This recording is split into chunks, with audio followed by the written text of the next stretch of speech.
প্রিয় দর্শক, আপনারা যে যেখান থেকে দেশ অভ্যন্তরে লাইভে যুক্ত আছেন আপনাদেরকে সকলকে স্বাগত জানাচ্ছি। আপনাদেরকে জানাচ্ছি যে গণভোট ও ত্রয়োদশ জাতীয় সংসদ নির্বাচনের ফলাফল ঘোষণার প্রায় শেষ প্রান্তে রয়েছে। নির্বাচন কমিশন ইতিমধ্যে বেশ কয়েকটি আসন চূড়ান্তভাবে তারা ঘোষণা করেছে।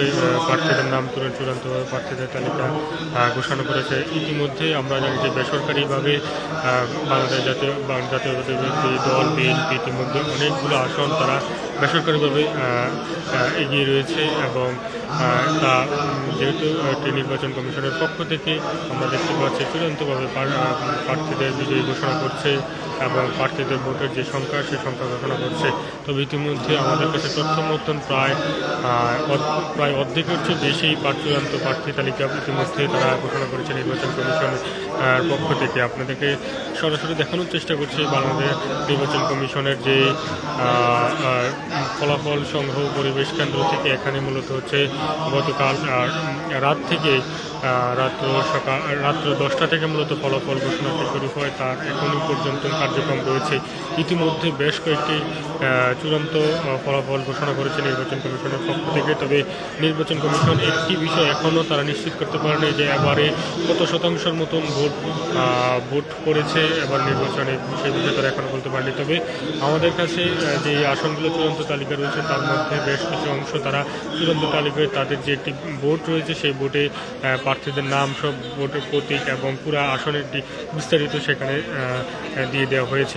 আপনাদেরকে সরাসরি একটু পরে সেখানে নিয়ে যাব, দেখাবো যে আপনাদের চূড়ান্ত প্রার্থী তালিকাদের। আপনাদেরকে আরেকটি বিষয় জানিয়ে রাখতে চাই, ইতিমধ্যে কিন্তু আমরা দেখতে পেয়েছি এখনও পর্যন্ত কিন্তু বিভিন্ন রাজনৈতিক দল, বিশেষ করে বিএনপির সিনিয়র নেতৃস্থানীয় এখনও পর্যন্ত তারা বসে ফলাফল সংগ্রহ করছে। আমরা ইতিমধ্যে দেখতে পেয়েছি মোয়াজ্জেম হোসেন আলাল সহ হাবিব সহ আরও কয়েকজন বিএনপি নেতৃবৃন্দ এখানে উপস্থিত হয়ে তারা এখানে ফলাফল সংগ্রহ করছে এবং তাদের সাথে আমরা কথা বলেছি এবং তাদের অভিব্যক্তি শুনতে পেরেছি। তাদের যে ফলাফলের কিন্তু তারা আমাদেরকে গণমাধ্যমকে আমাদেরকে জানিয়েছেন যে তাদের এই ফলাফলের বিষয় আপনাদেরকে আমরা সরাসরি জানানোর চেষ্টা করবো। যে চূড়ান্ত যে কয়েকটি তালিকা প্রকাশ করেছে সেই নির্বাচন কমিশনার চূড়ান্ত তালিকাগুলো আমরা একটু আপনাদেরকে সরাসরি দেখানোর চেষ্টা করব। যে নির্বাচন কমিশনের যে বিলবোর্ড রয়েছে সেই বিলবোর্ডের ওখানে গিয়ে আমরা আপনাদের সাথে একটু দেখানোর চেষ্টা করছি। আরেকটি বিষয় জানিয়ে রাখতে যে এবারে যে ত্রয়োদশ জাতীয় সংসদ নির্বাচন এবং একই সাথে গণভোট রয়েছে, সেই গণভোট দুটিরই ফলাফল একই সাথে দিচ্ছে। এছাড়া আরেকটি বিষয় আপনাদেরকে জানাতে চাই, এবারই প্রথম হচ্ছে পোস্টাল ব্যালটের মাধ্যমে প্রবাসী এবং যারা সরকারি চাকরিজীবী যারা বিভিন্ন সময় ভোটদান থেকে বিরত থেকেছে, তারা ভোটদান দিতে পারে নাই, তাদেরও পোস্টাল ব্যালটের মাধ্যমে ঘোষণা করছে। তবে আপনাদের কয়েকটি চূড়ান্ত তালিকা যদি আপনাদের দেখানোর চেষ্টা করি, কয়েকটি আসন মূলত হচ্ছে চূড়ান্ত তালিকা প্রকাশ করেছে, চূড়ান্তভাবে তারা জয়লাভ করেছে। আপনারা যদি সরাসরি একটু দেখানোর চেষ্টা করি যে নির্বাচন কমিশনের যে বিলবোর্ডটি রয়েছে সেই বিলবোর্ডের সম্পূর্ণ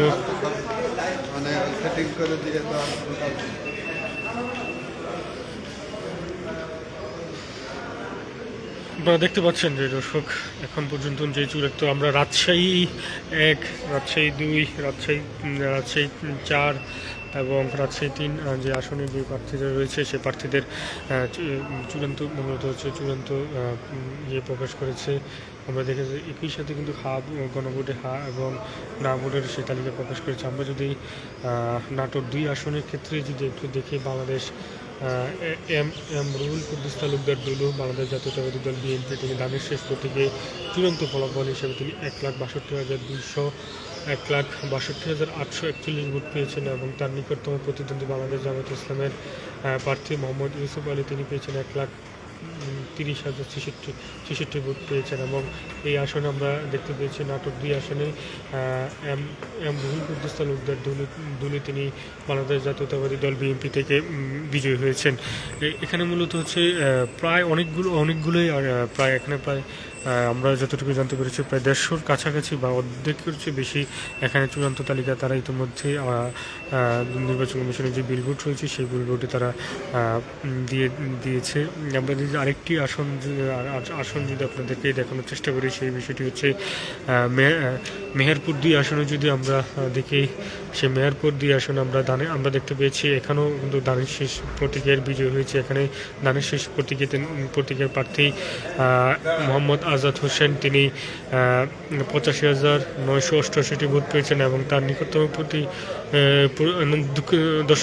দুঃখিত আপনাদেরকে, এখানে হচ্ছে বাংলাদেশ জামায়াতে ইসলামের প্রার্থী দাঁড়িপাল্লা, তিনি এখানে মূলত বিজয় গ্রহণ করেছে। তিনি 96,306টি ভোট পেয়েছেন এবং তার নিকটতম প্রতিদ্বন্দ্বী বাংলাদেশ জাতীয়তাবাদী দল বিএনপি মোহাম্মদ আমজাদ হোসেন, তিনি 85,988টি ভোট পেয়েছেন।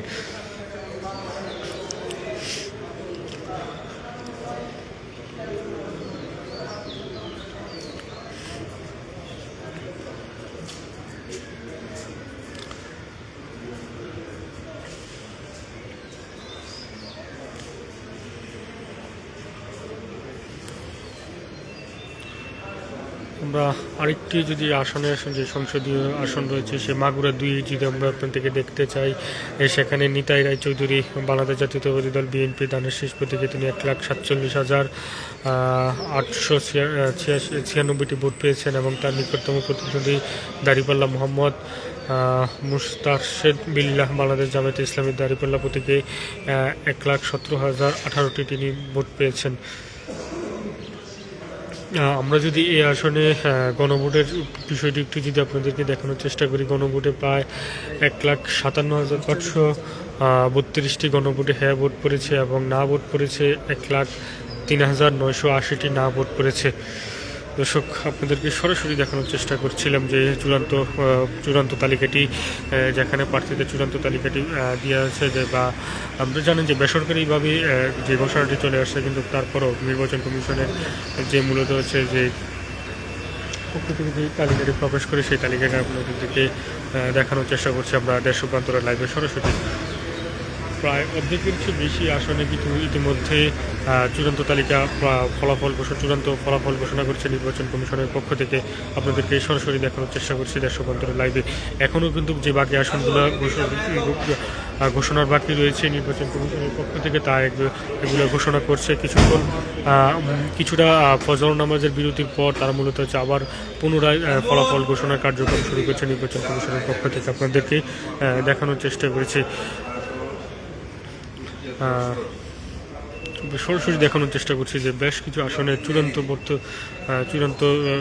ফলাফল ঘোষণা করেছে নির্বাচন কমিশন। আমরা যদি ময়মনসিংহ বিভাগে যাই, ময়মনসিংহ 4 আসনে যদি আমরা একটু লক্ষ্য রাখি, সেই বিষয়টি হচ্ছে আমরা দেখতে পাচ্ছি যে ময়মনসিংহে এখানে হচ্ছে বাংলাদেশ জাতীয়তাবাদী দল বিএনপির মোহাম্মদ আব্দুল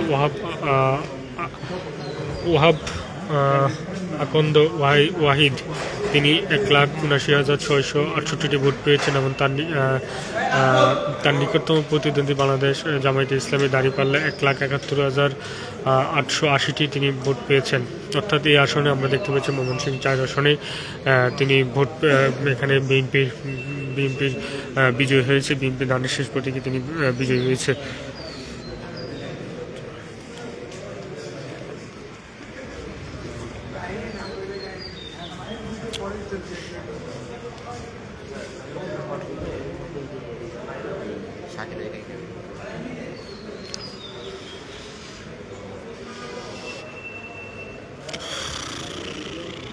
আমরা যদি একটু কুমিল্লা বিভাগে আপনাদেরকে দেখানোর চেষ্টা করি, কুমিল্লা 8-এ আমরা দেখতে পেয়েছি কুমিল্লা 8-এর বিষয়টি যদি আমরা আপনাদেরকে সরাসরি একটু জানানোর চেষ্টা করি। কুমিল্লা 8 থেকে হচ্ছে জাকারিয়া তাহের বাংলাদেশ জাতীয়তাবাদী দল বিএনপি, তিনি দানের শেষ প্রতীকে 1,69,178টি ভোট পেয়েছেন। তিনি এই আসন থেকে তিনি ইতিমধ্যে জয়ী হয়েছেন, কিন্তু তার নিকটতম যিনি প্রতিদ্বন্দ্বী রয়েছে বাংলাদেশ জামায়াতে ইসলামের মোহাম্মদ শফিকুল আলম হেলাল, তিনি 45,091টি ভোট পেয়েছেন। তবে এই আসনে যদি আমরা একটু কুমিল্লা 8 আসনের আসলে যদি আমরা গণভোটের যে ইয়াটার ফলাফলটা দেখি তাহলে একটু আপনাদেরকে জানানোর চেষ্টা করছি আসলে গণভোটের ফলাফলটা।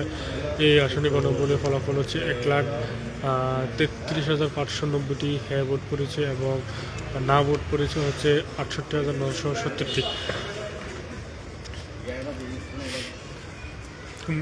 কুমিল্লা 6 আসন যদি আমরা চূড়ান্ত ফলাফলটি আপনাদের সাথে একটু শেয়ার বলি, কুমিল্লা 6 আসনে আমরা দেখতে পেয়েছি মোহাম্মদ মনিরুল হক চৌধুরী বাংলাদেশ জাতীয়তাবাদী দল বিএনপি, তিনি 2,17,6টি ভোট পেয়েছেন এবং তার যিনি নিকটতম প্রতিদ্বন্দ্বী রয়েছে কাজীউদ্দিন মোহাম্মদ বাংলাদেশ জামায়াতে ইসলামের দাঁড়িপাল্লা প্রতীকে তিনি নির্বাচন করছেন 1,19,851টি ভোট পেয়েছেন তার নিকটে এবং এই আসনও আমরা দেখতে পেয়েছি বিএনপির জয় হয়েছে।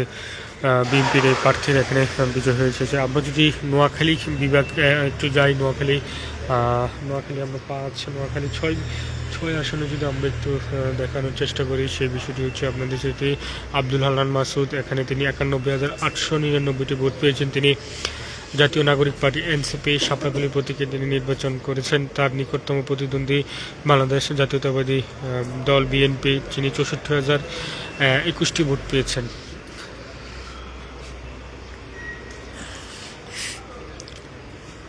দর্শক, প্রায় বেশ কিছু আর অল্প কিছু চূড়ান্ত তালিকা প্রকাশের বাকি রয়েছে নির্বাচন যে ফলাফলের, সেই ফলাফলটা আপনাদেরকে দেখানো হচ্ছিল। আর বেশ অল্প কিছু সংখ্যক বাকি রয়েছে, সেই জিনিসগুলি আপনাদেরকে সেটি আমরা যতটুকু জানতে পারি যে সকাল নির্বাচন কমিশনের পক্ষ থেকে বলা হয়েছিল যে সকাল যত দ্রুত সম্ভব তারা এই ফলাফলগুলো ঘোষণা করার জন্য তারা চেষ্টা চালিয়ে যাচ্ছেন এবং তারা কাজ করে যাচ্ছেন, তারা জানিয়ে আসছিলেন।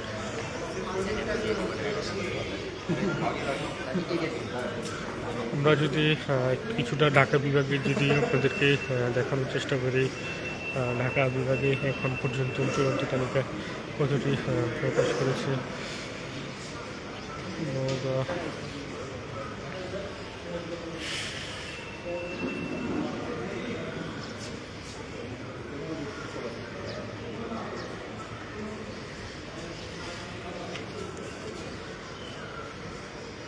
দর্শক, এ ছিল আমার কাছে সর্বশেষ তথ্য দেশ রূপান্তর লাইভে। আপনারা পরবর্তী তথ্যের জন্য আপনারা দেশ রূপান্তরের সাথে যুক্ত থাকুন। আপনাদেরকে সকলকে স্বাগত জানাচ্ছি।